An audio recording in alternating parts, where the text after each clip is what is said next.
Olá, aluno, seja bem-vindo à nossa aula de Fundamentos de Física 2. Eu sou a professora Daiane Cristine Ramos, eu sou licenciada em Matemática, mestre e doutora em Ensino de Ciências e Educação Matemática. Na nossa aula de hoje, nós vamos falar sobre um tipo específico de movimento. O que acontece? A física, é uma ciência da natureza que estuda aí vários aspectos, vários fenômenos. E um dos fenômenos que a física estuda, por exemplo, a gente tem a mecânica clássica, ondulatória, oscilatória, termodinâmica, eletromagnetismos. Nós temos aí N fenômenos, que a física ela se preocupa a estudar. Na nossa aula de hoje nós vamos estudar um específico. Mas que fenômeno é esse? Vamos supor, sabe aquela mola maluca que a gente tem lá, que a gente tinha na nossa infância? O que a gente está fazendo assim quando a gente faz algo desse tipo?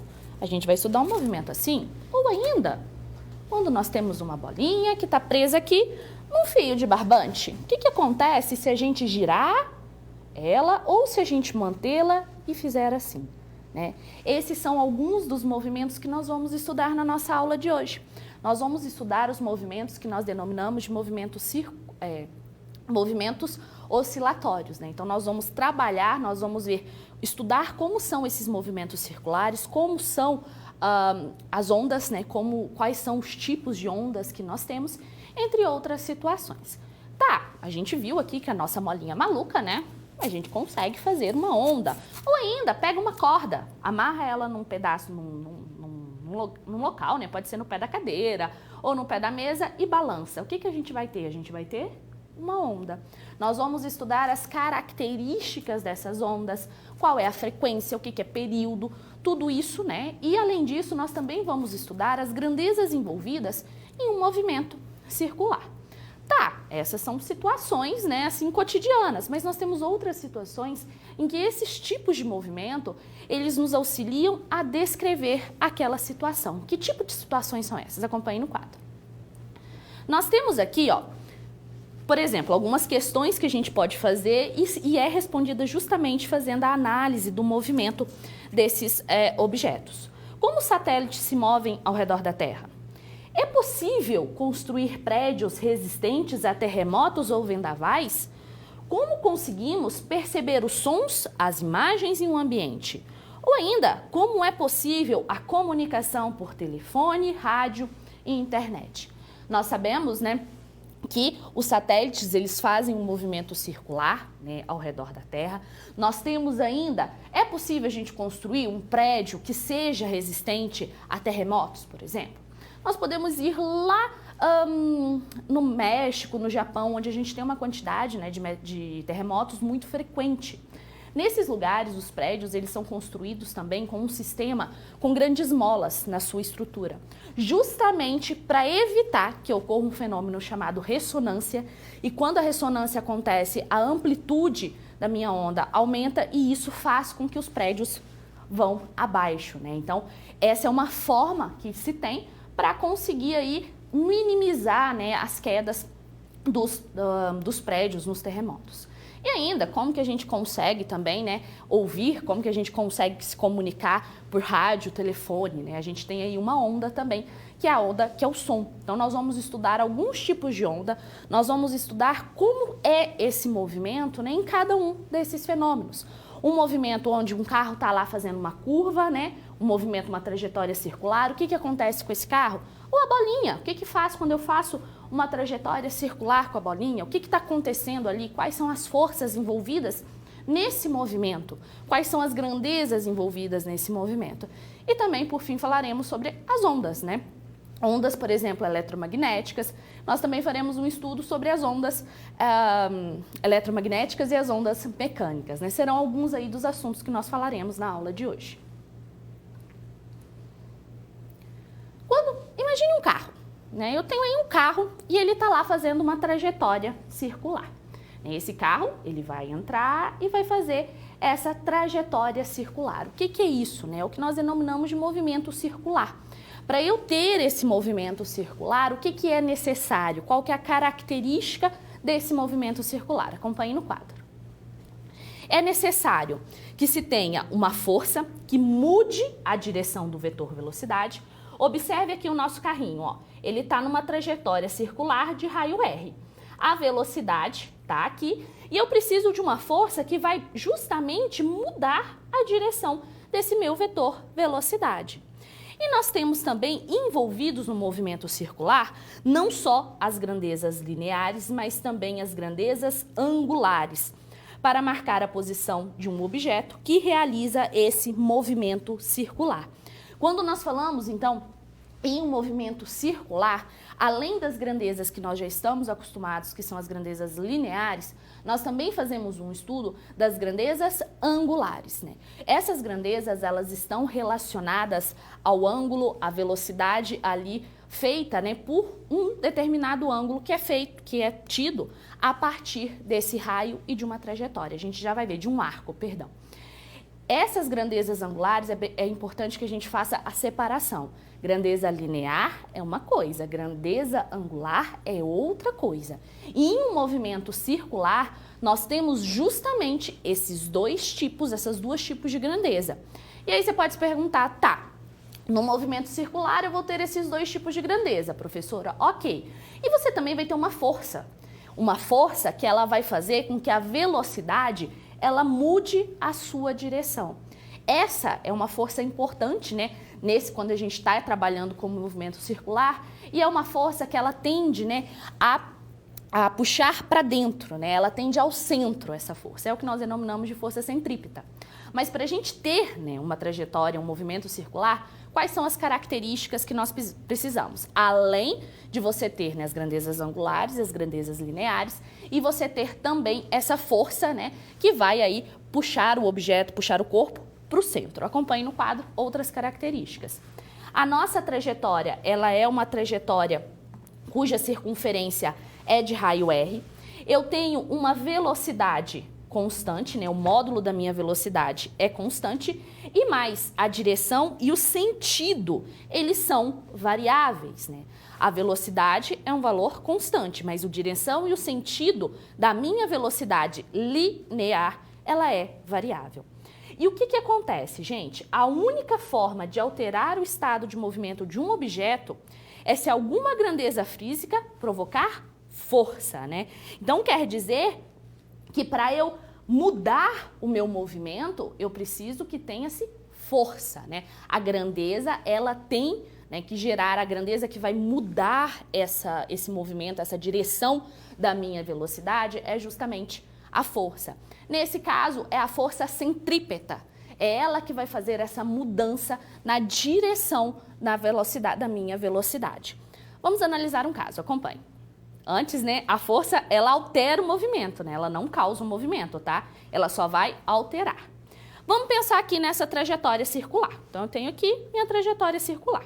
Aqui, eu tenho os meus vetores velocidade linear. Então, em um determinado ponto, eu tenho o meu vetor linear que tangencia a minha trajetória.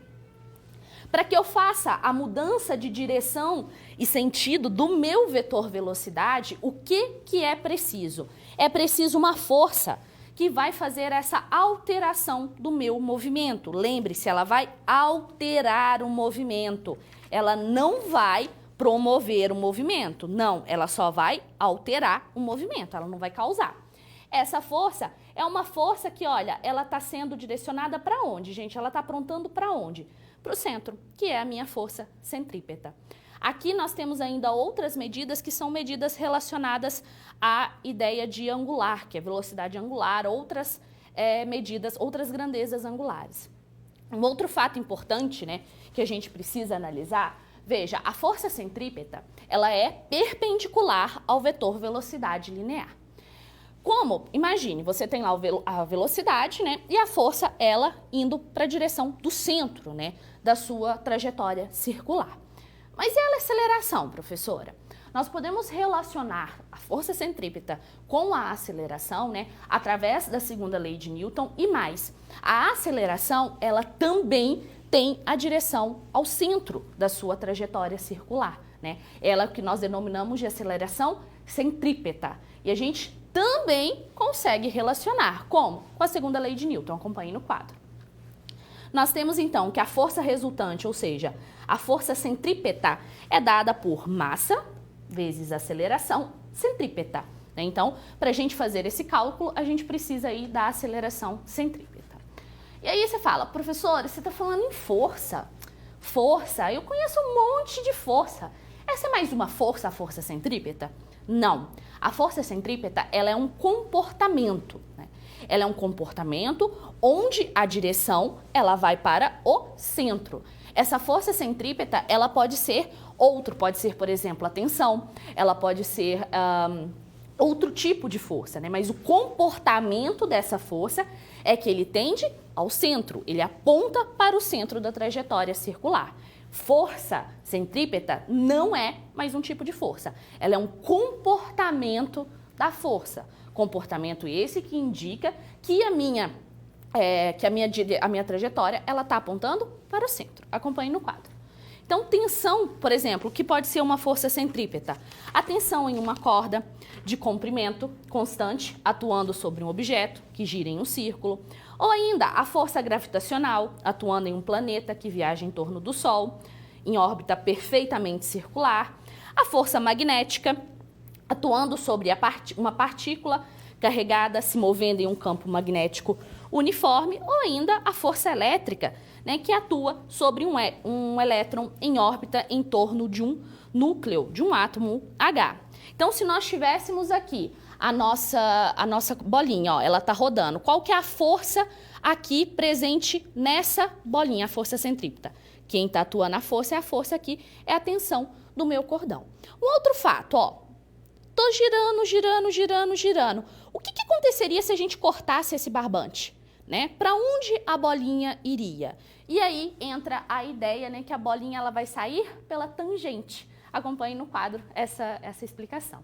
Então, se eu tenho uma força resultante F direcionada para o centro do meu círculo, né, ela vai manter aí o disco em uma trajetória circular. E se a gente romper esse barbante, né, se eu cortasse ali esse barbante, o disco ele vai se mover na direção tangente ao círculo. É aquilo que a gente fala, né? Sair pela tangente. Então, se eu tenho um movimento circular por causa da minha força centrípeta, e nessa força você tem atuando ali nesse movimento circular não só grandezas angulares, mas grandezas lineares, mas também grandezas angulares, quando a gente faz esse movimento circular e arrebenta o barbante, o que está o disco, a bolinha, ela vai tangenciar ali a trajetória, tá? E isso por quê? Por causa das grandezas angulares. Ao falarmos em movimento circular, seja ele uniforme ou não, nós podemos dois tipos de grandezas envolvidos nesse movimento. Tanto as nossas grandezas lineares, quanto as nossas grandezas angulares. As grandezas angulares, elas estão relacionadas, né, ao ângulo. Que ângulo é esse, né? É um ângulo formado pelo raio, né, e um arco da circunferência. Vamos ver como que a gente denomina esse ângulo. Aqui vamos supor que a gente tenha só uma parte, né, um quadrante da minha trajetória, da minha circunferência. Aqui eu tenho meu objetinho na posição inicial. Vamos pensar, né, eu tenho um corpo ali na minha posição inicial. Daqui, da origem até essa posição inicial, nós temos um raio R. O que acontece? Esse primeiro pedaço aqui é justamente o arco inicial, né? É um arco que nós denominamos, que é formado entre a diferença da minha posição inicial e o meu eixo T. Esse arco, ele tem um ângulo θ1 correspondente a ele. Esse arco, ele é dado por R vezes o meu ângulo, onde R é justamente o raio e ângulo é o ângulo formado entre o raio e o meu eixo T. Depois que eu ando um pouco, eu tenho aí a minha posição final. O raio continua o mesmo, mas a gente vai ter um arco S2, né, que é daqui até aqui. E a gente tem um ângulo θ2 associado também a esse arco. Mas nós podemos também falar em variação da minha posição. A variação é justamente o meu S2, que é tudo, menos o meu S1. E a variação do ângulo é o meu θ2 menos o meu θ1. Isso daí, então, nós vamos ter, né, a posição do nosso ângulo, mas a posição angular do nosso objeto. Lembre-se que o θ, ele é dado em radianos, tá? Por que isso? Porque nós estamos trabalhando com um movimento circular. E quando nós estamos trabalhando com um movimento circular, nós utilizamos coordenada, a medida, né, em radiano, e todo esse desenvolvimento ele é feito por coordenadas polares. Portanto, que as grandezas angulares, né, a posição, ela é dada justamente pelo radianos. A velocidade angular é radianos por segundo. Por quê? Você vai analisar agora o quanto que o ângulo ele vai andar, por exemplo, tá? Então, a gente tem uma medida associada ao ângulo e uma medida aí associada, né, a outra grandeza, a grandeza linear. Retomando ao quadro, nós temos então algumas fórmulas, né? A variação do meu ângulo, ela é dada pela variação da minha velocidade, perdão, gente, do tamanho do meu arco, pela variação do tamanho do meu arco, dividido pelo meu raio.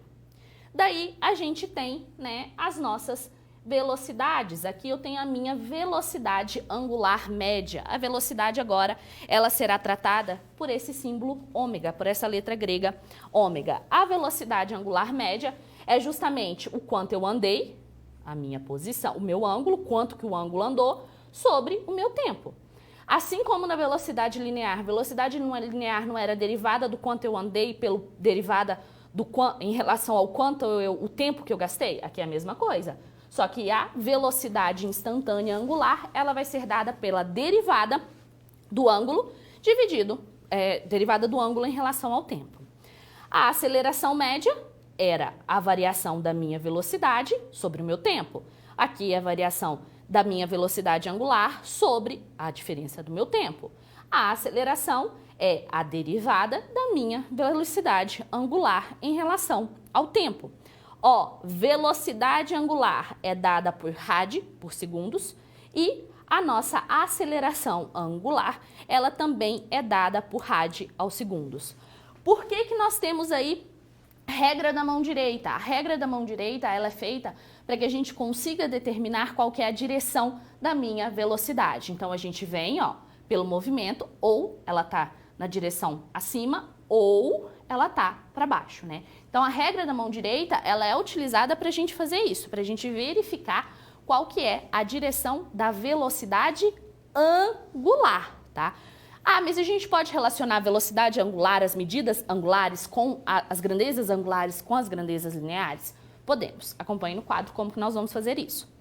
Nós temos, então, que S, que é o nosso arco, ele é dado, o tamanho do arco, ele é dado por R vezes o meu ângulo. A minha velocidade minha velocidade linear, ela é dada por derivada do tamanho do arco em relação ao tempo. Só que a derivada do tamanho do arco em relação ao tempo, aqui vai ser a nossa velocidade angular vezes o meu raio. Então, eu consigo relacionar a minha velocidade linear com a minha velocidade angular. A velocidade linear é a angular vezes o meu raio. Além disso, a aceleração linear é a velocidade, a derivada da velocidade em relação ao tempo, da velocidade linear. E aí, a aceleração vai ser, a linear, ela vai ser dada pela minha aceleração angular vezes o meu raio. Então, a partir do comprimento do meu raio, né, a gente consegue aí fazer uma relação entre velocidade linear e velocidade angular, né? Lembre-se que essas duas grandezas, elas estão presentes no movimento circular. Vamos ao quadro para um exemplo. Considere que uma partícula em movimento circular em um plano XY, a equação horária que rege a variação da sua posição angular em função do tempo é dada por isso daqui. Então, essa é a minha posição angular da minha partícula. Ele quer saber as equações das velocidades linear e angular, as acelerações lineares e angulares do movimento. O raio da trajetória é 2. Então, o que a gente sabe? A gente sabe que a velocidade angular é dada pela derivada da posição angular. Então, eu vou aqui, ômega vai ser dado pela derivada da minha posição. Aplica as regras de derivação, nós vamos ter que a velocidade angular é dada por 16t mais 12,012t ao quadrado. A aceleração é a derivada da minha velocidade. Então, eu derivo a minha velocidade angular. Nós vamos ter aqui a nossa aceleração angular. Já a velocidade linear ela é dada pela minha velocidade angular vezes r. Então, eu vou multiplicar essa velocidade por 2. Nós vamos ter 32t mais 24t ao quadrado.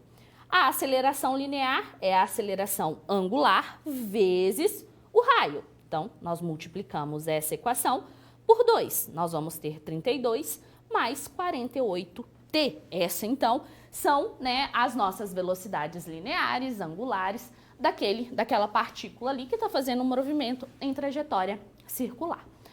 Tá, professora, mas será que tem um caso, né, em que a velocidade linear seja constante e a velocidade linear seja constante e a aceleração linear ela seja zero? Tem. Ah, então a aceleração angular é zero, professora. Não.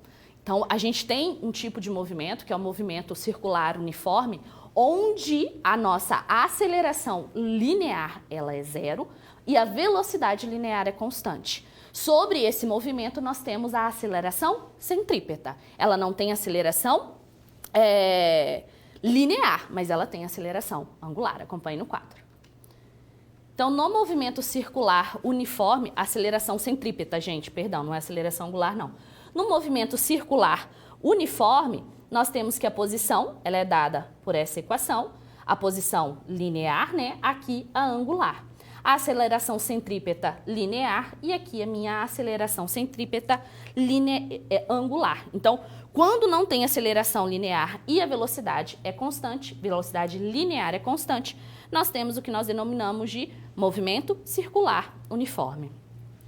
E quando a gente, né, trabalha o movimento oscilatório, da onde que vem esse movimento oscilatório? Percebam aqui um experimento.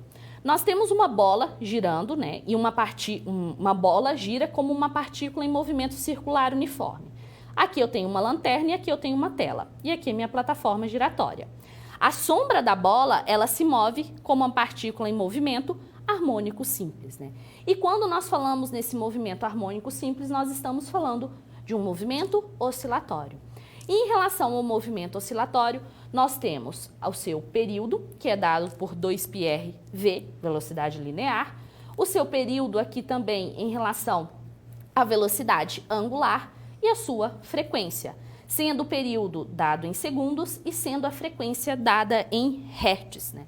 Então, esse daí é um outro movimento, né? O movimento oscilatório. Então, eu tenho aqui algo e aí eu vou analisar esse movimento, que é o que nós denominamos de movimento harmônico simples. Então, a gente tem o movimento circular e aí, à medida que a gente gira, a gente pode analisar essa partícula aqui, né, no plano horizontal, e aí nós vamos ter o nosso movimento oscilatório. O movimento harmônico simples, a gente pode lembrar de um pêndulo, né? Vamos imaginar aí que a gente tem aqui um pêndulo, seja esse daqui um pêndulo, né? Esse pêndulo, se a gente faz uma pequena movimentação com esse pêndulo, nós temos aqui, né, um movimento, né, desse pêndulo, ó, um vai e volta, né? Esse é um tipo de movimento harmônico simples, né? Mas além de, esse é um exemplo, né? Quais são as características de um movimento harmônico simples? Acompanhe no quadro. É um tipo especial de movimento e ele é periódico. Além disso, a aceleração de um corpo em movimento harmônico simples é proporcional à sua posição e tem direção oposta ao deslocamento. Exemplo, o pêndulo simples ou ainda um sistema massa e mola, né? Claro que isso quando a gente tem aí casos ideais, né? A gente não tem a resistência do ar, nem nada.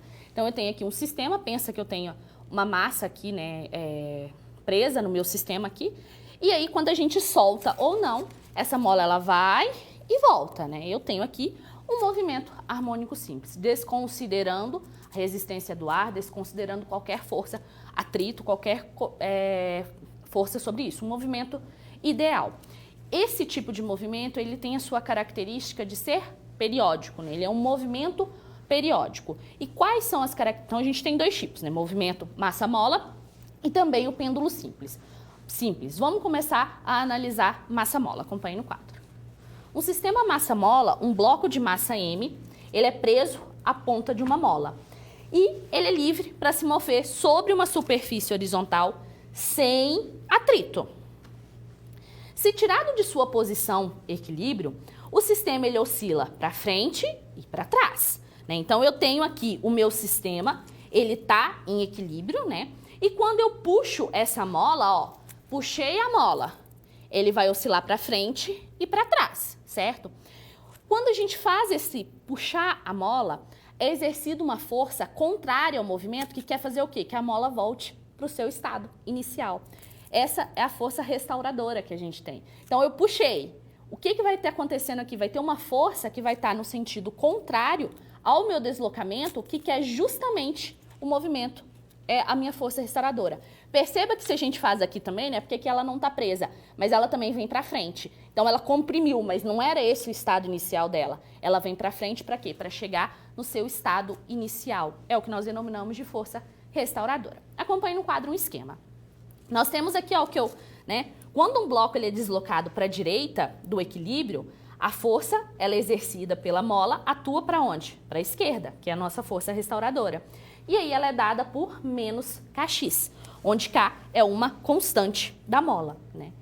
E quando o bloco ele está na sua posição de equilíbrio, não tem força nenhuma ali exercida pela mola, então é zero. Agora, quando ela desloca para a esquerda do equilíbrio, a força exercida ela atua para a direita, por isso desse sinal negativo. Então, se você exerce uma força, se você puxa, a sua força tá para a esquerda. Se você comprime, a sua força tá para a direita. Por quê? Justamente para chegar na posição de equilíbrio. É por isso do sinal negativo, porque a força ela é exercida no sentido contrário ao deslocamento. Retomando ao quadro. Aqui nós temos as variáveis, né? E A, que é a minha amplitude, ela vai ser dada por menos K sobre mx, onde m é a massa. Quando nós falamos num sistema massa e mola, nós temos aí algumas equações. O movimento massa e mola, ele pode ser descrito por meio dessa equação diferencial ordinária de segunda ordem. E ao resolver essa equação diferencial ordinária de segunda ordem, nós vamos ter que a equação da posição, né, de um objeto nesse sistema massa-mola, ela é dada por A cosseno de ômega t mais φ, onde esse ômega ele é dado por K sobre raiz de K sobre M, o φ é o que nós chamamos de uma constante de fase, né, e esse da ômega t mais φ é a minha fase do movimento. Aqui, num sistema massa-mola, nós vamos ter o quê? Nós temos aqui o nosso sistema, né? A nossa onda sendo formada, o nosso movimento oscilatório. Nós podemos falar que T, que é o meu período da minha onda, ela é dada, que é justamente a diferença entre dois vales, duas cristas ou dois vales, né? Ela é dada por 2π raiz de m sobre k. E a frequência é 1 sobre 2π de k sobre m. Por que que é 2π sobre raiz de k, m sobre k? Lembre-se que a frequência ela é dada por 2π sobre a velocidade angular, sobre o ômega, ó. Então, a gente inverte aqui, por isso que está dando mk, tá? E a frequência ela é dada por 1 sobre t, então por isso que volta, né? Todas essas fórmulas, elas são decorrentes das fórmulas de frequência e período quando a gente tem um movimento harmônico simples. Outro fato que a gente precisa se atentar é esse φ, né? Esse φ é o que nós denominamos de uma fase, né? O movimento ele pode acontecer da posição inicial ou ele pode acontecer num deslocamento e esse φ justamente representa esse deslocamento. Nós temos um outro tipo de movimento, acompanhe no quadro, que é o pêndulo simples, né? O pêndulo simples, a componente tangencial da força-peso, atua sempre na direção do ângulo θ igual a zero, oposta ao deslocamento da massa, né? E aí a gente tem uma outra força restauradora. Que força restauradora é essa? Ó, o meu pêndulo está aqui, né? Ele está fixo. Se eu pego e faço um leve movimento, perceba que ele está tendo uma força que está fazendo com que ele volte ao seu estado de equilíbrio, né? A gente tem essa mesma força restauradora, a mesma força que tem lá no massa e mola, a gente tem também no pêndulo simples. E nós conseguimos também uma equação né, que vai analisar o movimento do pêndulo simples. Acompanhe no quadro. A equação, ela é justamente essa equação. Também é uma equação diferencial ordinária, né? Só que, o que é esse mg seno θ, né? Esse mg seno θ é justamente a minha força restauradora. Eu puxei a minha bolinha, ela vai fazer uma força para o quê? Para chegar aqui à sua posição de equilíbrio. Perceba que essa equação diferencial é uma equação diferencial que ela não possui coeficientes constantes.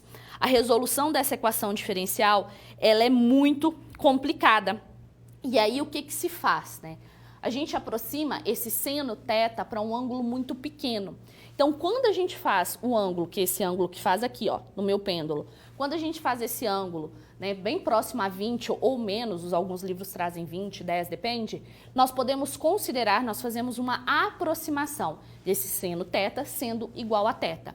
Então, para a gente usar essa equação do movimento, né, essa equação que descreve a variação do movimento, nós temos, né, que fazer um ângulo bem pequeno. Por isso que quando eu trabalhei aqui, ó, o ângulo que eu estou considerando é um ângulo, ó, bem pequeno, né? Eu não considero um ângulo muito grande, porque senão não teria como a gente fazer essa aproximação.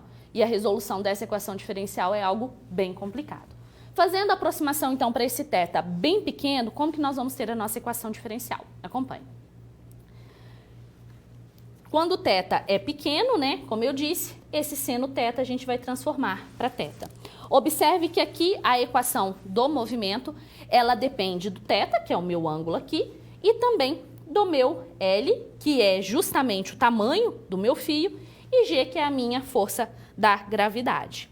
Resolvendo essa equação diferencial, nós vamos ter a equação da posição dada por um θ máximo, cosseno de ômega-t mais o φ também é a minha fase, e o ômega ele é dado por G sobre L, onde G é a minha força da gravidade. E por fim, a gente tem que o período, ele é dado por 2π L sobre G, lembre-se, período é dado por 2π sobre ômega. E a frequência é dada por 1 sobre o meu período, né? Então, a velocidade angular, ela só vai depender da velocidade da aceleração da gravidade, 9,8, e também do comprimento do meu fio. Um barco Viking, né? Viking. É um barco, né? Não sei se vocês estão se acostumados, em uma época, né? A gente podia ir ao parque aí e a gente se deparava com esses barcos que iam em parques de diversões, né? Só de olhar para eles eu já me sinto um pouco tonta. Mas esses barcos, a gente pode analisá-los quando desconsideramos o motor aí que impulsiona o movimento desse barco Viking, né? A gente pode analisá-lo como sendo o movimento de um pêndulo simples. E esse que é o objetivo da nossa atividade, da nossa situação. O barco, ele se movimenta tal qual um pêndulo simples, subindo e descendo repetidas vezes em pequenas oscilações. Assim, a gente pode modelá-lo aí por meio de um movimento harmônico simples, né? Para manter o movimento pendular, o brinquedo utiliza um sistema mecânico que mantém a velocidade constante, praticamente constante. O que nós sabemos? Que o raio do giro, ou seja, o comprimento ali é 20 metros, né? Isso aqui. Esse daqui, né, que está aqui. Ele já está balançando. O ângulo a partir do qual o barco é abandonado, a gente vai considerar como 20. Por quê? Porque aí a gente pode utilizar as nossas fórmulas para fazer a análise, para a gente descobrir qual que é a amplitude e a altura máxima, qual é a velocidade angular, qual é a equação aproximada do movimento e ainda qual é a minha velocidade linear e, por fim, o período e frequência de oscilação. Perceba que nesse exercício nós vamos analisar tanto a velocidade linear quanto a velocidade angular. E outra, o meu barco, né, ele é solto, o ângulo aqui nós vamos considerá-lo como sendo 20, porque aí a gente consegue a aproximação na nossa equação e a gente consegue resolver, encontrar todos esses valores. Com essas informações em mãos, vamos então calcular o que se pede. Acompanhe no quadro. Nós temos aqui a representação, né, do nosso barco. Aqui a gente tem o ângulo de 20, aqui está o barco, Aqui está o tamanho, né, o meu L, o comprimento ali do meu fio, que é 20.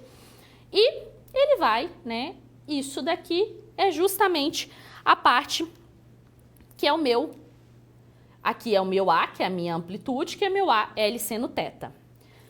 Aqui a L cosseno θ. O meu A, que é a amplitude, então ele é dado por L seno θ. Quem que é o meu L? É 20. Quem que é seno? Seno de quanto? Quanto que é meu ângulo? Seno de 20. Fazendo as contas, nós vamos ter a amplitude mais ou menos 6,8 metros. O H máximo é justamente esse pedaço aqui, né? Ou seja, é o meu L menos o meu L cosseno θ. L menos L cosseno θ vai dar 20 menos 20 vezes cosseno 20. Aí nós vamos ter a minha altura máxima como sendo 1,2 metros. A velocidade angular.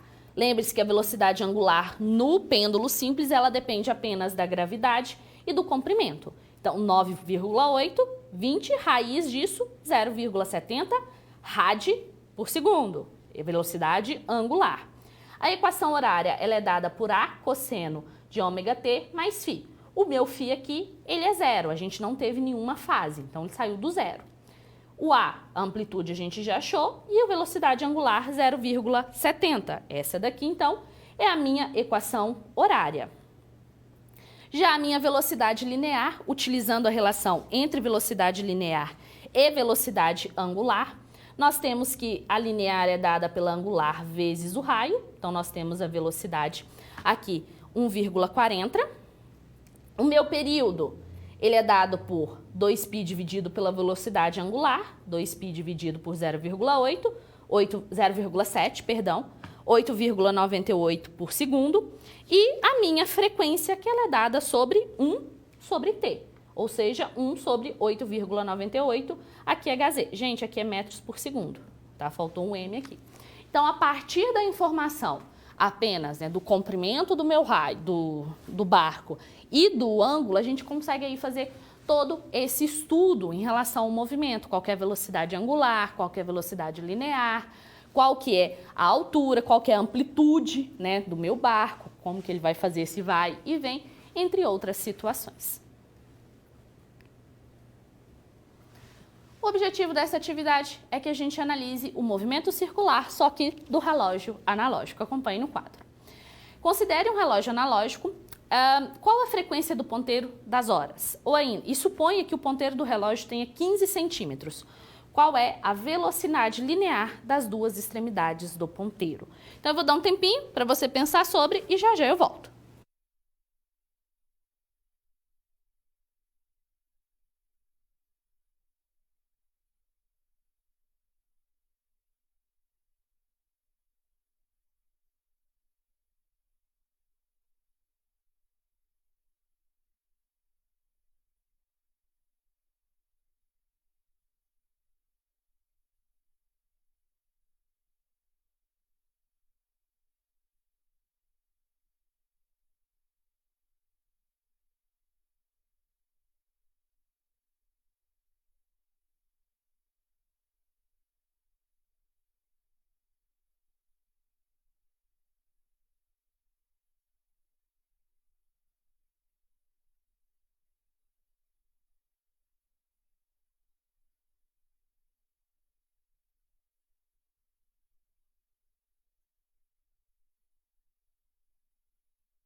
Vamos analisar, então, o movimento, né, desse ponteiro aí no relógio analógico. Acompanhe no quadro. Nós temos, o exercício pede, né, qual a frequência do ponteiro das horas, né? Então, a gente tem que, primeiro, o período do ponteiro das horas é de 12 horas, né? Ele gira aí por 12 horas. O período é o quanto tempo, né, que ele demora para fazer aí o movimento, 12 horas. Transformando 12 horas em segundos, nós vamos ter que o período é dado por 4,32 vezes 10 à quarta segundos, né? Lembrando que o período ele é dado em segundos, unidade do Sistema Internacional de Medidas. Ok, agora a gente tem que fazer a frequência. Lembre-se que a frequência ela é dada por 1 sobre T. Então, 1 sobre o valor do meu período ali. Nós temos aí a frequência como sendo aproximadamente 2,31 vezes 10 a menos 5 Hz. A velocidade linear. A velocidade linear do ponteiro, a gente vai analisar tanto essa, né, no ponto A, que é nas extremidades, quanto no ponto B. No ponto A, ela está fixa, né, então ela não tem aí uma velocidade. A gente vai trabalhar só aqui com o ponto B. Então, no ponto A, ela está sobre o eixo, então é 0. Já no ponto B, o meu raio é de quanto? 15 centímetros. A minha velocidade, ela é dada por 2πrf. Da onde que vem isso? A gente sabe que o meu período, ele pode ser dado por 2πr sobre a minha velocidade, e ao fazer aí manipulações, nós vamos chegar que a velocidade linear, ela pode ser dada por 2π vezes a minha frequência, vezes o meu raio. Fazendo as contas aí, nós vamos ter que a velocidade linear desse ponto, né, do ponto B, ela é dada por 2,18 vezes 10 a menos 5 metros por segundo, tá? Então, a gente consegue fazer essa análise, né, tanto da frequência, do período, de um movimento circular, como, por exemplo, do ponteiro do relógio analógico.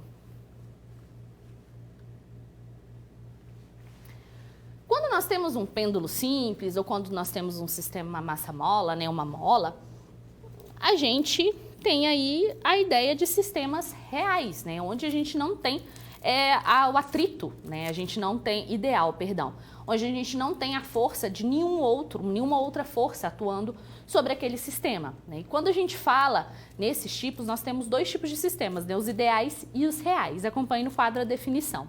Os sistemas oscilatórios ideais são aqueles que oscilam sem parar sob sob a ação de uma única força restauradora, né? Que foi o caso que a gente pode analisar através de um sistema massa-mola. Quando a gente faz aí, ó, comprime, nós vamos ter a força restauradora, ela tá puxando e ela quer que a minha mola, ela volte aí para o seu estado inicial. Ou quando a gente tem um pêndulo e quer que volte para o seu estado inicial. A gente só tem a força restauradora ali atuando sobre aquele sistema, a gente não tem nenhuma outra força. Já o real, a gente tem outros tipos de força, acompanhe no quadro.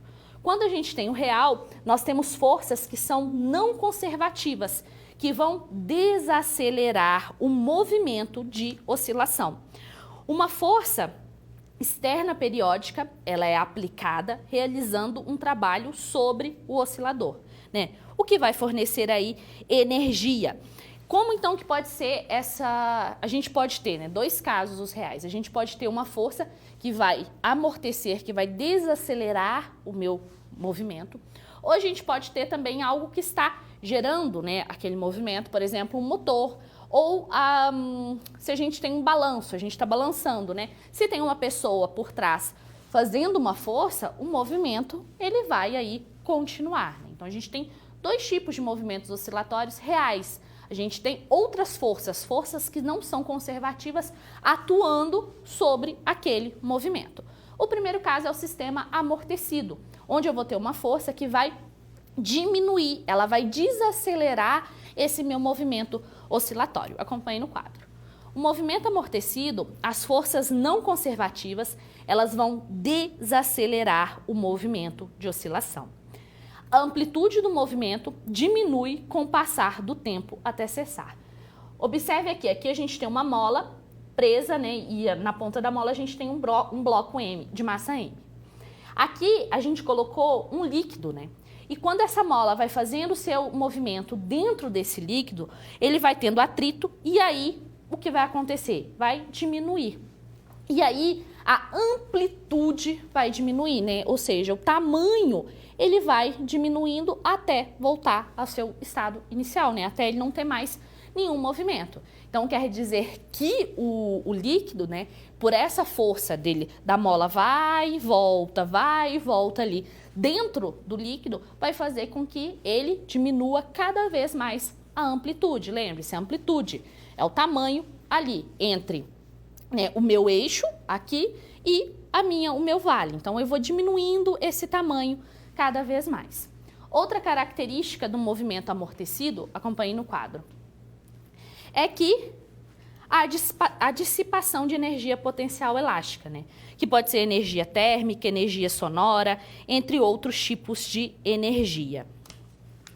Como que nós podemos analisar a equação do movimento desse sistema amortecido, né?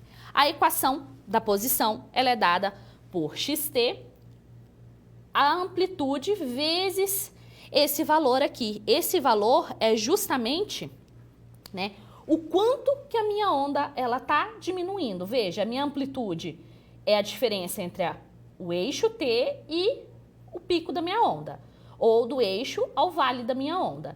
Perceba que esse tamanho, ó, ele vai diminuindo. Isso daqui é justamente a taxa a qual ele vai diminuindo com o tempo. A minha velocidade, o B é o meu coeficiente de amortecimento. A minha velocidade angular, ela é dada por isso. E aqui a gente tem a nossa velocidade angular zero, né, que é também denominada frequência natural do sistema, né? É a frequência, se a gente não tivesse nenhum amortecimento, essa seria a frequência natural do sistema. Mas como nós temos um amortecimento, né, ela é dada pela equação que nós vimos anteriormente. Retomando ao quadro, então a gente tem, né, esse movimento. Há um coeficiente de amortecimento, a minha amplitude ela vai aí diminuindo. Uma outra questão são as oscilações forçadas. Pense aí que a gente tem um balanço, né? E sem a pessoa que está no balanço dar impulso. Tem uma outra pessoa que vai fazendo uma força. Essa é uma força externa. Essa força ela está promovendo aí o movimento da pessoa no balanço, né? Esse é um tipo de sistema, né, que é uma oscilação forçada. Nós estamos forçando o movimento, né? Nós estamos aplicando uma força para que esse movimento continue. Como que a gente pode fazer a análise desse tipo de movimento? Acompanhe. Você tem uma força externa que é periódica, ela realiza um trabalho positivo sobre o oscilador, o que vai fornecer energia, né?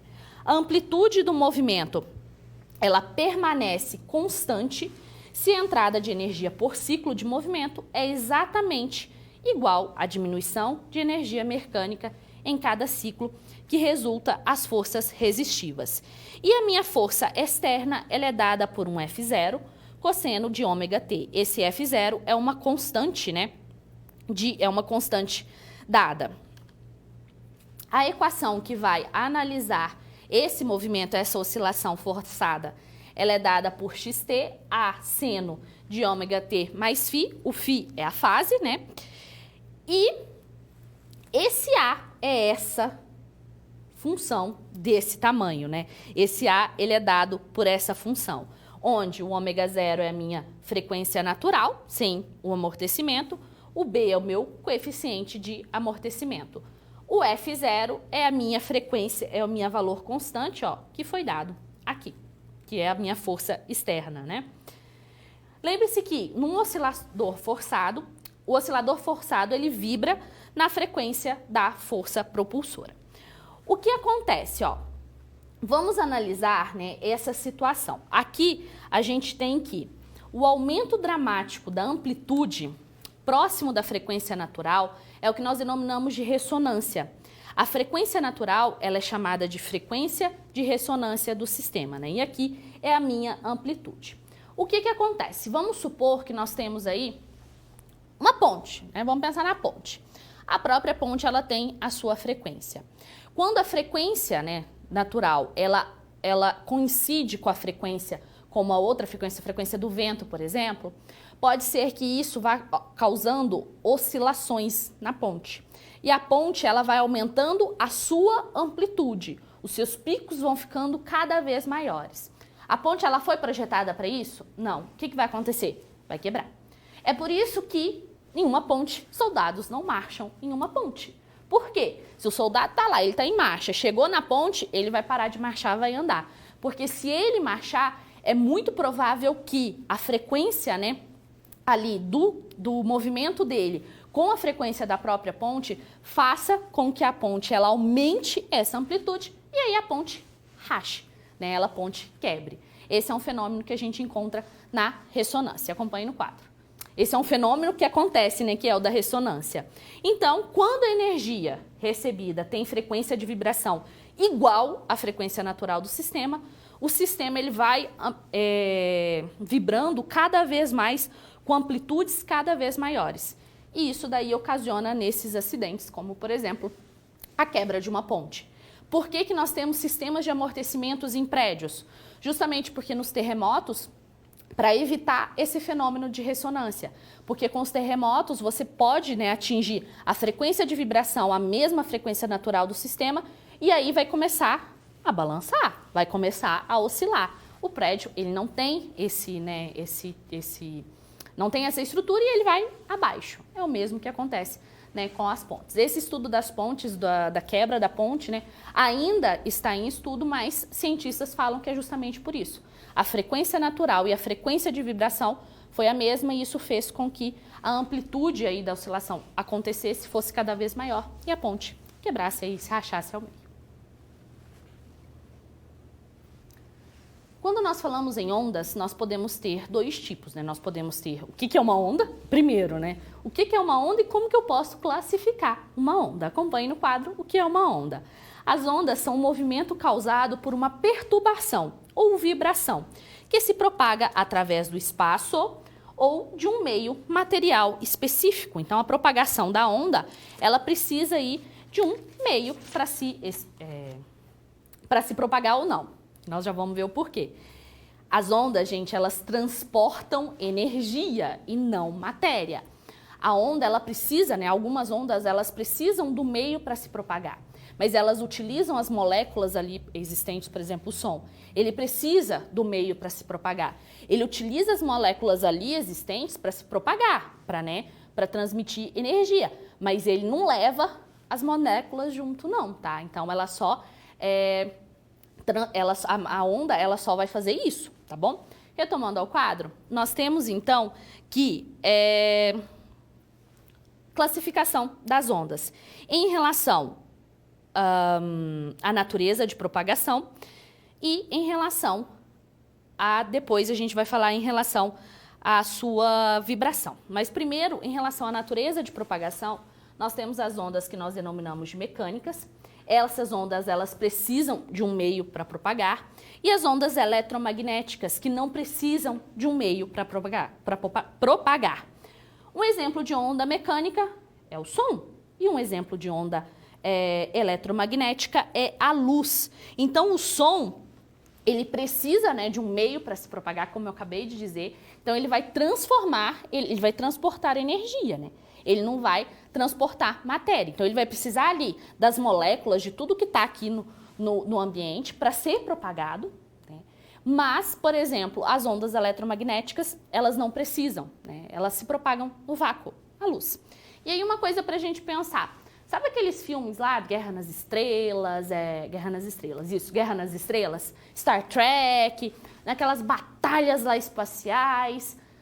a gente não ouve um monte de som, de tiro, de coisa. Isso pode acontecer? Não. Por quê? No espaço é vácuo.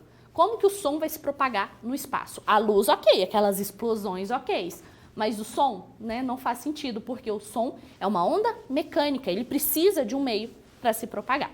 Retomando ao quadro, nós temos que as ondas mecânicas, elas necessitam de alguma fonte de distúrbio, um meio contendo elementos que podem ser perturbados e de algum mecanismo físico, pelo qual os elementos do meio eles podem influenciar uns aos outros.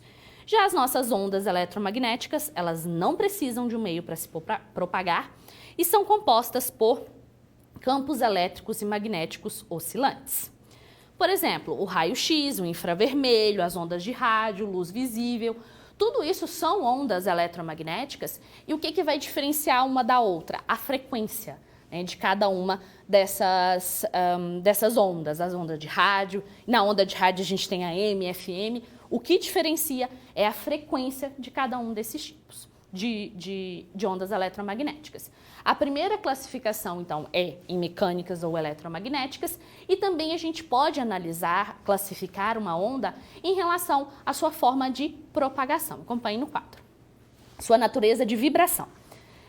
Ela pode ser transversal ou ela pode ser longitudinal. A transversal, elas vibram na direção perpendicular à propagação. E já a longitudinal, elas vibram na mesma direção da propagação.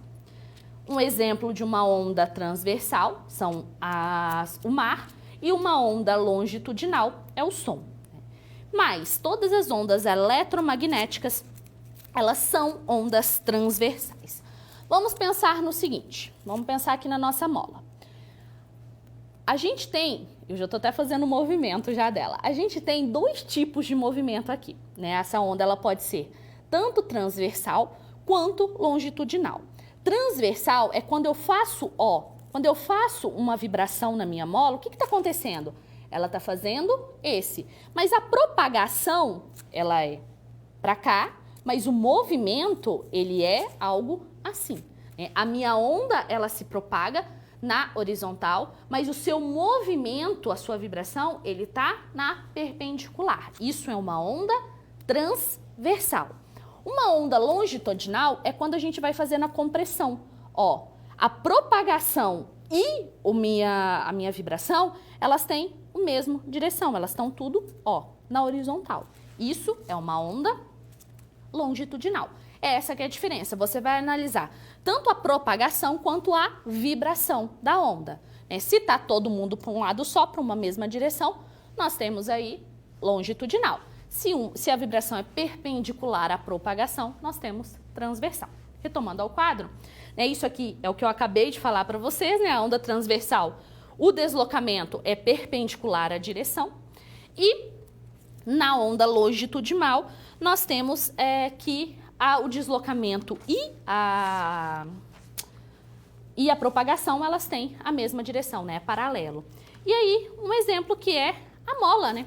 A mola ela é um tipo de onda que ela pode ser tanto longitudinal quanto transversal. O que vai acontecer? O que vai variar? O movimento que eu vou fazer. Ó. Se eu faço um movimento assim, eu vou ter algo assim, né?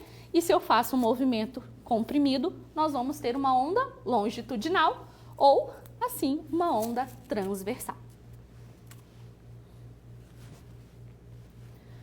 As ondas mecânicas são aquelas ondas em que você precisa de um meio para propagar, né? Eu preciso de um meio para que haja a propagação. Exemplo esse, o som. O som, ele precisa do meio para ser propagado, para que, né, a gente tenha aí a propagação do som. Som é uma onda, tá? Então, a gente vai ter essa propagação.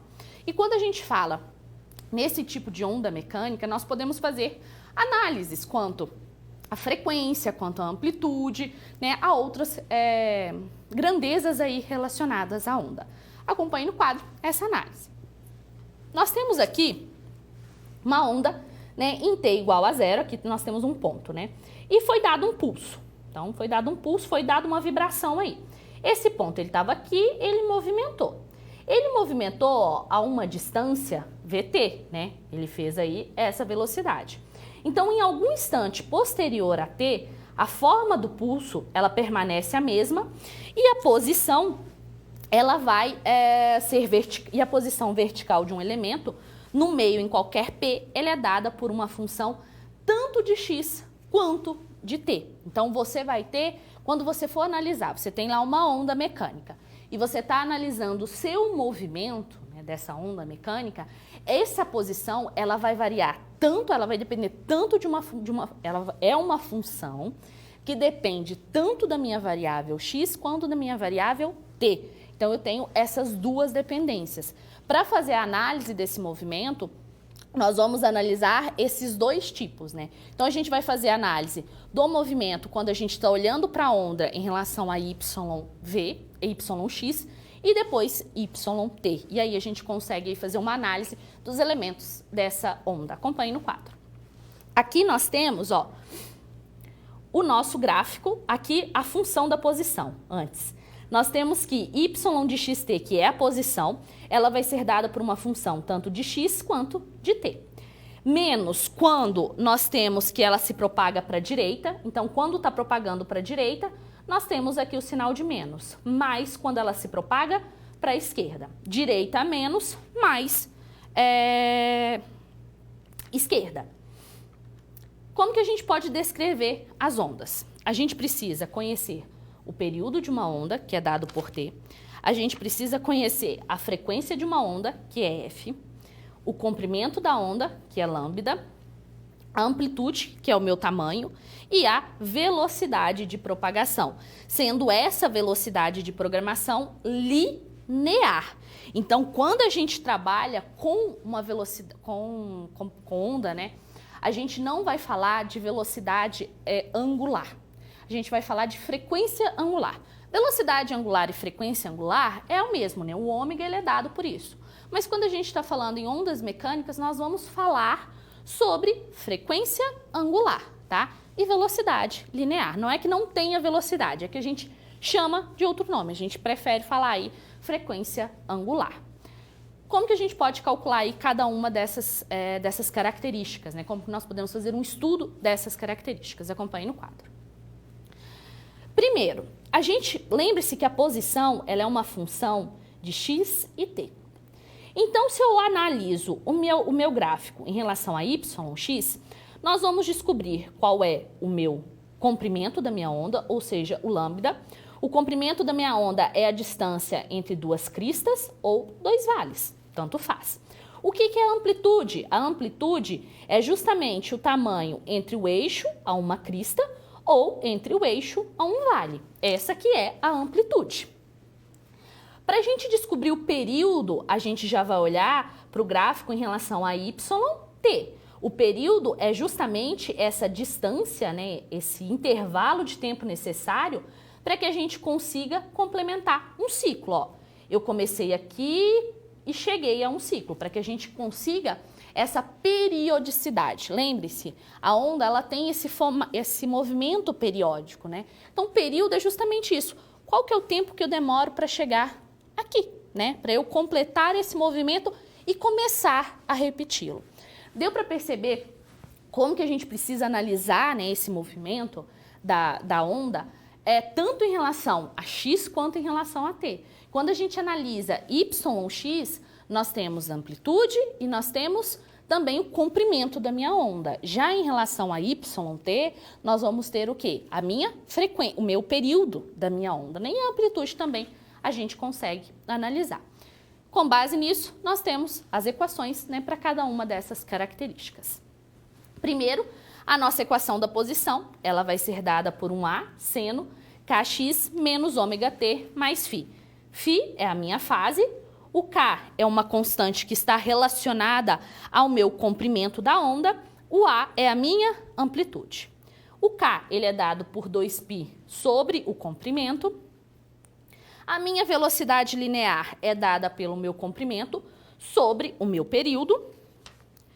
O meu ômega, que é a minha frequência, ela é dada por 2π vezes o meu período. E lembrando que o período ele é dado sobre a minha frequência, é 1 vezes o período, a gente vai conseguir aqui fazer essa relação, né? Então, a gente tem que a velocidade angular é 2π vezes a minha frequência. E a minha velocidade linear é dada pela minha frequência angular sobre K, que é essa constante aqui, que é dada pelo meu comprimento vezes a minha frequência. E quando nós temos, né, dois tipos de onda, algumas ondas entre si, a gente pode analisar quando que a amplitude é a mesma, quando que a frequência é a mesma, né, fazendo a comparação aí entre dois tipos de ondas. Acompanhe no quadro. As amplitudes são diferentes nesse caso aqui, só que a frequência e os períodos são igual, né? A amplitude é diferente, ó, a amplitude de uma e a amplitude da outra. Só que o período e a frequência dos dois, elas são, A amplitude é diferente, mas a frequência e o período é igual. Perdão, gente. Aqui nesse gráfico as amplitudes são iguais, ó, a gente tem, só que o período de uma é maior do que o período da outra, consequentemente a frequência também. E por fim, nós temos esse φzinho aqui, né? O que é esse φ? Essa fase é o deslocamento. Na primeira, na curva do cosseno, que é essa em azul, nós temos que não tem esse deslocamento. Já na curva do seno, nós temos esse deslocamento, tá? Então esse φ é justamente essa fase, se ele está começando em zero ou não, se ele está deslocado. Se você soma mais φ, o deslocamento é para esquerda. Se você subtrai, o deslocamento é para direita, tá? Esse φ é um deslocamento que a gente vai ter aí. A onda não vai começar de zero, ela vai começar de uma outra fase. E a gente tem, quando a gente fala nas ondas, né, o que a gente pode falar sobre a velocidade de uma onda? Acompanhe no quadro. A velocidade com que as ondas se propagam, ela vai depender das propriedades do meio que está sendo perturbado. As ondas sonoras, elas movem-se no ar a uma velocidade de aproximadamente 343 metros por segundo. A luz é uma onda eletromagnética e ela move-se no vácuo a uma velocidade aproximada de 3 vezes 10 a 8 metros por segundo. Lembre-se que a luz eletromagnética, uma onda eletromagnética, ela não precisa de um meio para se propagar. Ondas sonoras, elas são ondas longitudinais que se propagam no ar. A velocidade do som, ela depende de uma temperatura e aí a 20 graus Celsius, a velocidade de propagação é aproximadamente 343 metros por segundo. Quer saber qual que é o comprimento da onda sonora no ar a 20 graus, sabendo que a frequência é 262 Hz, né, que é aproximadamente aí a nota Dó do piano. Como que a gente vai fazer isso? A velocidade é o meu comprimento vezes a minha frequência, então o meu comprimento é a minha velocidade pela minha frequência. Logo, o meu comprimento é aproximadamente 1,31 metros. O que a gente precisa se atentar? As ondas mecânicas, elas precisam de um meio para se propagar, né? E a velocidade dessas ondas, ela vai depender aí das características desse meio. Vamos a um parque de diversões e aí a gente vê lá aquelas piscinas de ondas, né? Que aquelas ondas sendo formadas, ou até mesmo no mar, né? Mas o mar é mais difícil. A gente pode analisar aí o movimento dessa piscina. Vamos supor que a gente está lá numa piscina com ondas e a gente coloca uma boia. A gente pode analisar o movimento dessa boia, né, em relação aí às ondas que são formadas nessa piscina. Acompanhe no quadro a nossa situação. A piscina de ondas, então, é um brinquedo que simula as ondas do mar.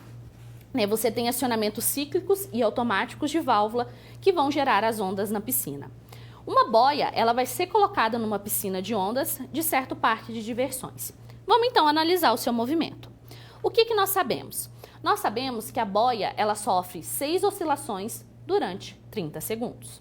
Nós sabemos que a amplitude é de 0,8 metros. Nós sabemos também que a velocidade de propagação das ondas na superfície é de 2 metros por segundo. Supondo que suponha como zero a saída da onda, em seu pico na origem uma defasagem de 90. Essa defasagem aqui, ó, é o φ, que faz parte aí das nossas equações de posição da onda. O que a gente vai analisar? A frequência de oscilação, o período, o comprimento da onda, o número de onda, a frequência angular, a representação da função movimento ondular e só. Vamos lá, o que acontece? Primeiro, a gente tem a amplitude. Então, a ondinha tá aqui, né? A boia tá aqui. A amplitude fez a onda, a boia subiu 0,8 metros. Nós temos que 6 ondas por 30 segundos. A partir disso, a gente pode descobrir a frequência. A frequência não é a quantidade de vezes que aquilo vai acontecer em um determinado período de tempo. Então, com essa informação, a gente consegue descobrir a frequência. Vamos ao quadro. Então, a frequência vai ser dada pelo número de oscilações, né, um número aí de ondas, em relação ao tempo. 6 dividido por 30, nós vamos ter 0,2 Hz. Essa é a minha frequência. O período é 1 sobre a frequência, né? A gente sabe que a frequência é 1 sobre o período, né? A partir dessa fórmula, a gente consegue chegar aqui também, que o período é 1 sobre a frequência. Então, 1 dividido por 0,2, nós vamos ter 5 segundos. A velocidade angular, ela é dada por 2π vezes a frequência, 1,26 radianos por segundo. O comprimento da onda é a velocidade linear dividido pela minha frequência. Então, 2 dividido por 0,2, nós vamos ter um comprimento de onda aí de 10 metros. E o número de onda, que é aquele K, 2π sobre o meu comprimento. Nós vamos ter 0,63 elevado a metros a menos 1. Para que a gente quer essas informações? Com essas informações, que é a minha frequência angular, a minha velocidade, o meu comprimento de onda, o meu número de ondas, que é o K, a gente consegue descrever esse movimento, né, ondulatório aí na minha piscina de ondas, a gente consegue uma equação que vai descrever esse movimento. Que equação é essa? Acompanhe no quadro. Nós temos que a equação, lembre-se que ela depende tanto de x quanto de t, a equação da onda, ela vai ser dada por A seno de kx ômega t mais φ. A amplitude a gente viu que é 0,8, o K, que é o número de onda, 0,63, a frequência angular 1,26 e esse π sobre 2 é aquela defasagem que ele falou que é de 90 graus, né? Que começou depois. Então essa é a minha equação da onda, né? Ela que vai me determinar aí a equação da minha onda. Lembre-se que a equação de uma onda, ela depende tanto da variável x quanto da minha variável t. Quando nós falamos em ondas, nós temos as nossas ondas mecânicas e nós temos também as nossas ondas eletromagnéticas. As nossas ondas eletromagnéticas são ondas que elas não precisam necessariamente elas não precisam de um meio para se propagar. E quando nós falamos nas ondas eletromagnéticas, nós temos, por exemplo, raio-x, nós temos, por exemplo, AM, FM, né, que é o som. Nós temos outros tipos de onda, gente. O som não é onda eletromagnética, não, a professora tá doida. Então, a gente tem, né, vários tipos de ondas e essas ondas onda de rádio. Onda de rádio, que é AM e FM. O que vai diferir uma onda de outra? É justamente a frequência dessas ondas. Acompanhe no quadro. As ondas eletromagnéticas são ondas que se propagam no vácuo, né? Existe uma correlação entre velocidade de propagação da onda, seu comprimento e a sua frequência. Dito isso, em relação a essas ondas eletromagnéticas, né, a gente tem aí o rádio, o micro-ondas, o raio-x, ultravioleta. Todas são ondas eletromagnéticas, mas o que difere uma das outras? Vou deixar aí para você pensar um pouco e já eu volto para a gente fazer essa discussão.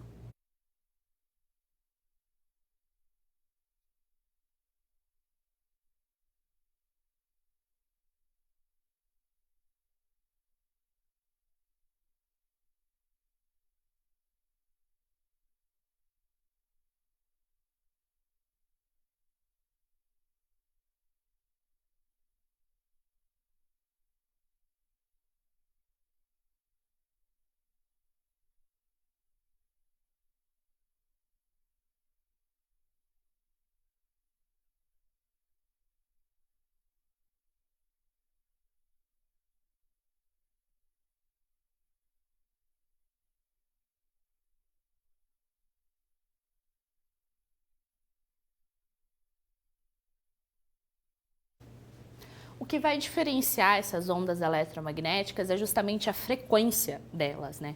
Nós estamos todas no espectro eletromagnético, né?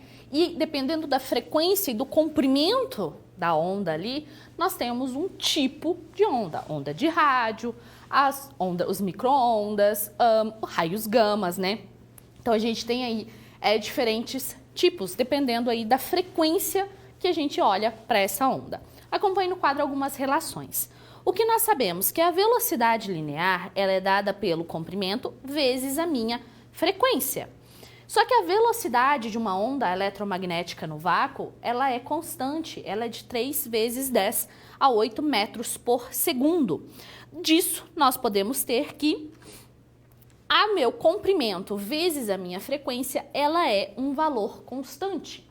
E se o meu comprimento vezes a minha frequência é um valor constante, o que nós podemos dizer?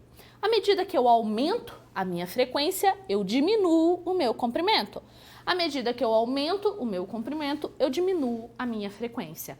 E ao analisarmos esses diferentes tipos de comprimentos e frequências, nós temos aí os tipos, de ondas, ondas eletromagnéticas. E aí, um ponto, que a professora se confundiu. Eu falei que som era uma onda eletromagnética. Não, rádio, onda de rádio é uma onda eletromagnética.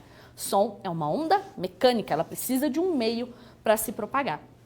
Então, de acordo com a frequência e o comprimento, nós temos aí diferentes espectros. Vamos ver quais são eles. Aqui nós temos, aqui em cima a gente tem o comprimento da nossa onda e aqui a gente tem a frequência da nossa onda.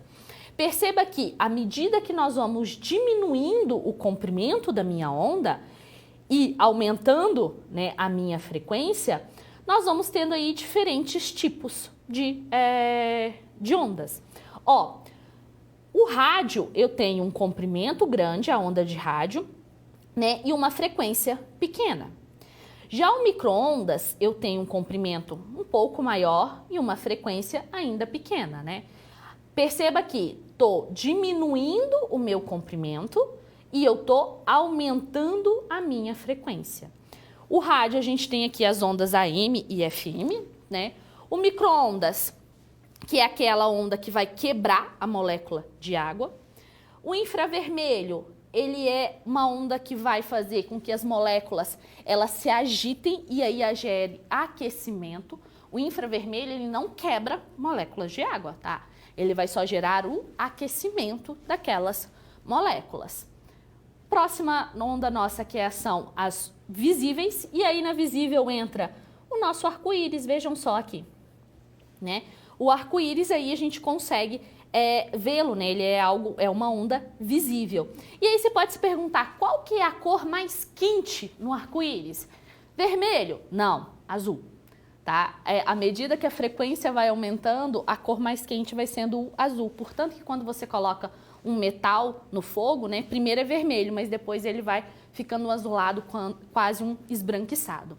Retomando, nós temos também a onda ultravioleta, as raios X e os raios gamas, que são responsáveis aí pela quebra de partículas de células cancerígenas. Então, esses, dependendo da frequência e do comprimento da onda, nós vamos tendo aí esses diferentes tipos, de radiação, esses diferentes tipos do espectro, das ondas eletromagnéticas. Dentro das ondas de rádio também, você tem o AM e o FM, que aí é o tamanho da onda, é o comprimento da onda que vai distinguir uma da outra. E lembre-se, ondas de rádio são ondas eletromagnéticas, ondas de rádio, Tem diferença aí com ondas com som, por exemplo. O que nós falamos na nossa aula de hoje? Nós falamos sobre movimentos oscilatórios, movimentos ondulatórios. Então, a gente falou sobre esses movimentos circulares, movimentos onde você tem aí uma oscilação, um movimento harmônico simples e sobre as nossas ondas, Todos esses movimentos são movimentos que têm grandezas angulares e grandezas lineares envolvidas, Cabe a nós fazermos aí o estudo de cada uma dessas grandezas. Vamos ao quadro para a gente ver, os tópicos. A gente falou do movimento circular e ondulatória. No movimento linear, nós vimos aí o que acontece quando nós estamos rodando uma bolinha. Então, eu estou aqui, rodando a minha bolinha. O que ela está fazendo? Ela está fazendo um movimento circular.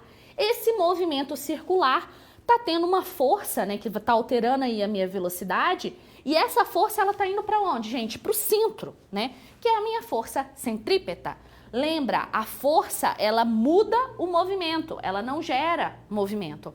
Nós temos também o meu pêndulo, Um movimento harmônico simples aí. Ou ainda, a minha massa né, a minha mola.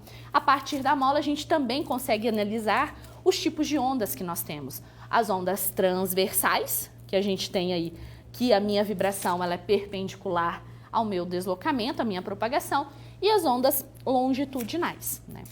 Além disso, nós falamos também sobre as equações, né, de cada um desses movimentos, do movimento circular, das ondas, do movimento harmônico simples, de movimentos onde eu tenho um sistema amortecido ou não. E para a gente fechar, eu queria fazer uma reflexão com vocês sobre os conceitos que a gente viu na aula de hoje. Acompanhe. Quando a gente fala em física, né, a gente está falando de um fenômeno e por meio de expressões matemáticas, por meio da modelagem matemática, a gente consegue expressar esse fenômeno, né? Então, a conexão entre o fenômeno e a matemática, né, é o desafio que a gente tem que que a gente tem que se propor aí. E é justamente essa modelagem, né, o entendimento desses conceitos, entender o que é uma frequência, entender o que é um período, entender o que é velocidade angular, entender o que é frequência, o que é velocidade linear, entender tudo isso, né, entender o conceito, nos leva a uma fórmula, tá? Então, a fórmula, ela nada mais é do que o conceito, né? A fórmula é aquela expressão que a gente vai ter a partir da análise matemática do conceito. E com isso, a gente finaliza a nossa aula de hoje. Até a próxima!